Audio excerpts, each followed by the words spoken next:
రంగారెడ్డి జిల్లా శంకర్పల్లి మండలం గాజులగూడెంలో హృదయ విదారక ఘటన చోటు చేసుకుంది. 2,70,00,000 తీసుకుని ఓ కుమారుడు కన్న తల్లిని ఇంట్లో నుంచి గెంటేసిన ఘటన చోటు చేసుకుంది. కోమటిరెడ్డి, దేవిరెడ్డి, సుశీలమ్మ దంపతులకు గ్రామంలో 22 ఎకరాల పొలం వంశపారంపర్యంగా వచ్చింది. వీరికి 2 కుమారులు, 2 కుమార్తెలు ఉన్నారు. 50 ఏళ్ల క్రితం దేవిరెడ్డి మృతి చెందగా కుమారులకు 6.5 ఎకరాల చొప్పున పంచింది. మిగిలిన 2 ఎకరాలను విక్రయించి 2,70,00,000 చిన్న కుమారుడు నరసింహారెడ్డికి అప్పగించారు. ఆరోగ్యం బాగాలేక డబ్బు తిరిగి ఇవ్వాలని తల్లి సుశీలమ్మ కోరగా అతడు ఇంట్లో నుంచి గెంటేశాడు. దీంతో నెలపాటు డాబాపైనే బ్రెడ్ ముక్కలు తింటూ తలదాచుకుంటోంది.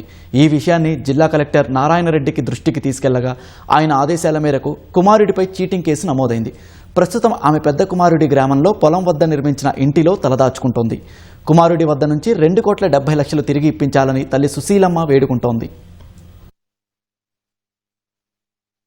నేను ఒక్కనాడు అందుకెళ్ళి ₹1 కూడా తీయలేను ఆయన. అన్నీ వాడే తీసుకొని వాడే పెట్టుకొని 2 ఏళ్ళు సంది. నేను పిల్లలకి ఏమన్నా ఇట్టుకుంటే నా పానం మంచిగా లేదు కానీ నేను కూడా ఏమన్నా ఖర్చు పెట్టుకుంటా అంటే ₹1 కూడా ఇస్తలేడు నాయన. అందులోకి వెళ్ళి ఇంట్లోకి వెళ్ళి కొట్టిండు. ఎట్లా నువ్వు చేసిండు నాయన నన్ను మోసము. ఏం చేసి నేను ఎవరికి చెప్పుకున్నాను, నాకు ఇవ్వాలి.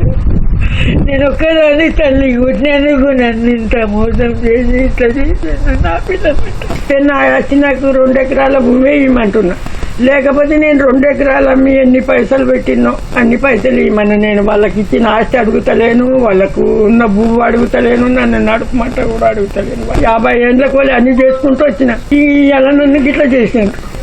ఇప్పుడు నా గట్టికి ఇట్లా చేసిండ్రు. ఆయన గుంజుకున్నాడు ఒట్టిగా. బట్టలు కూడా లేవు నాయన, పేమిలి బట్టలతో వచ్చిన బట్టలు కూడా ఇంట్లోనే ఉన్నాయి. ఇంట్లోకి రానిస్తలేవు. ఇంకేం చేస్తే చెప్పు.